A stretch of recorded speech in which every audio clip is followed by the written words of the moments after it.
Okay, don't lean on it. Good afternoon and welcome. I'm Shirley McGuire. I'm the president of the LGBTQ Caucus, a newly formed group at University of San Francisco.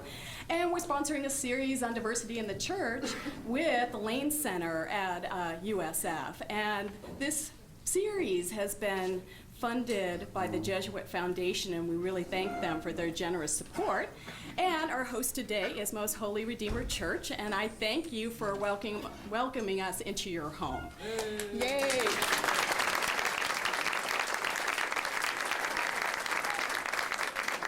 What a great turnout on a wonderful day in the Castro, right, Bo? So our second event is going to be Alienated Catholics, establishing a groundwork for dialogue, and we have flyers for that event. That will be March 26th, and so that's a follow-up to this event. It'll be at St. Agnes Church, so please take a flyer. We also have a little very short questionnaire so you can tell us what you thought of this event, like tell us how you found out about this event, give us lots of ideas. We'd like you to be able to do that too. So we have asked James Alison to come today and talk to us about the issue of ethics given the recent issue of homosexuality in the church. And we've also asked Vincent Pizzuto, who is on our board of directors and a theologian, to respond to James. And we've asked Julie Henderson, who is a student in the Queer Alliance at USF. So we've asked them to do that. And what we'll do is we'll go through that, and then we'll break. And when we come back, James will first respond to them, but we also want to break the Q&A in two parts. What we'll do is first we're going to pass out some cards at the end of James' talk, so you have an opportunity to write a question down. I want to do that so everyone has an opportunity. Some of us are a little more extroverted than other people, and lots of people have the same question. So we'll flip through those pretty fast, and then and I'll let everyone just put the name of the person on the top of the card that you want to ask the question of, and then we'll open it up. And we'll open it up for follow-up questions. I want to first make sure that people have an opportunity to submit a question to our speakers.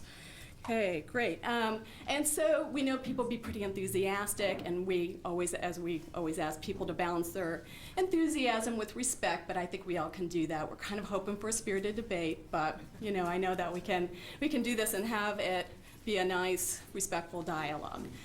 All right, so we'll get started. So let me introduce to you, let me look at my cheat sheet here. Father James Alison is a theologian, priest, and author. He has studied, lived, and worked in Mexico, Brazil, Bolivia, Chile, and the United States, as well as his native England.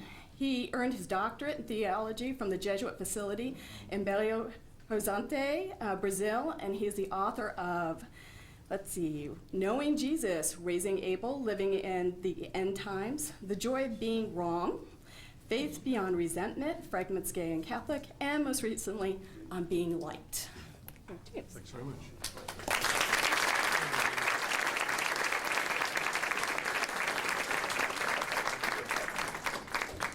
Now we're going to battle with the podium and the mic. How's that? Yeah? Is that okay? How's it at the back? Good. Thank you so much for having me. I'm absolutely thrilled, and I'm very, very grateful, particularly to Most Holy Redeemer, for having allowed us this wonderful space this afternoon. Can I ask you first one thing? Do not fall into the mortal sin of leaving your cell phones on. This is one of the mortal sins that was not included in the recent catechism, but it is a mortal sin, so please turn them on to vibrate. And if I see lots of happy faces, then I know you'll all be being contacted.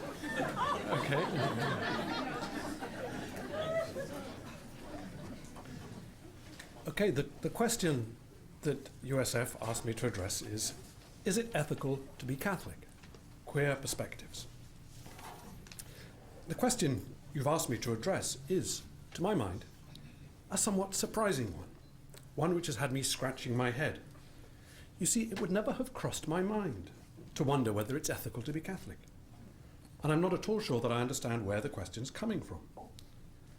I guess that the reason for my bafflement is that I've never met anyone who became a Catholic for ethical reasons.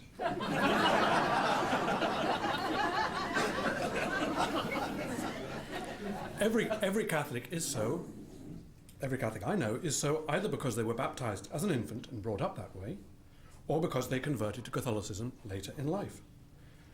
When I've heard conversion stories, Not many of them are to do with ethics, and mine is no exception.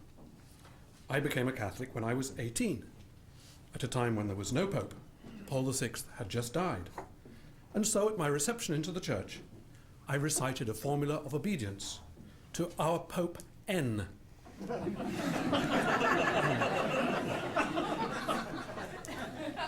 He's been one of my favourites ever since.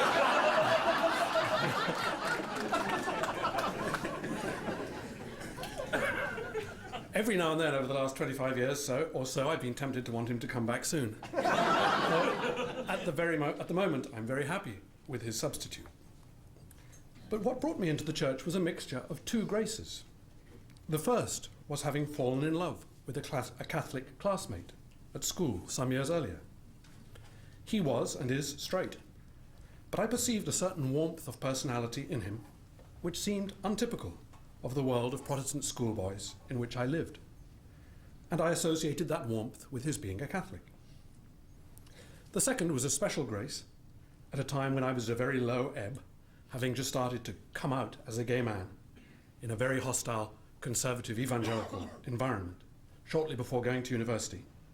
And this grace I associate absolutely with the intercession of Padre Pio, now Saint Padre Pio, since it came at a time when I glimpsed something of the link between his stigmata and the sacrifice of the Mass. And I then knew, and have always since known, the Mass to be no mere memorial supper. This grace, which was accompanied by an astounding joy, literally blew me into the church. It was the gift of the Catholic faith. Once it had fallen upon me, I knew myself to be involved on the inside of something which has been a love affair ever since, something which just seems to open out and get bigger and better all the time. I was aware even then that my often tortuous journey of self-acceptance as a gay man and my becoming a Catholic were part of the same movement of joy. And God has been faithful, keeping the texture of those loves intertwined and slowly bringing them into one love and one blessing, nurturing the heart that it has been his idea to give me, and keeping it safe from Lord alone knows how much erratic behaviour, slowness to trust, and cowardice on my part, as well as from the defamation of love and the hatred espoused by so many whose job it is to speak in God's name. It certainly never crossed my mind back then to think that it was ethical to be Catholic. It seemed self-evident to me at the time, with my English middle-class prejudices, that Protestants were far more moral people than Catholics. Not far beneath the surface of the 1950s-style evangelical Protestantism of my background was the suspicion that the Pope was Antichrist. I remember some weeks of what I can only call spiritual pain as I worked through the scar on my soul that had been left by my exposure to that lie and the fear which went with it, that by becoming a Catholic, I might be handing over my life to the service of evil. A couple of years later, I read that John Henry Newman had experienced working through just such a pain as part of his own process of being brought by God into the life of the Church. And since then, other converts from the same background have mentioned a similar passage of pain. But here we are talking not, I think, about a level-headed discussion concerning what is good, but the deep existential terror that I might be being sucked into the service of evil. Part of that terror being that I wouldn't even know that evil is what I had become. Such moments of fear have assailed me every now and then since that time, compounded in my case by the very deep fears of being evil, which seem to be common to gay youth from religious backgrounds.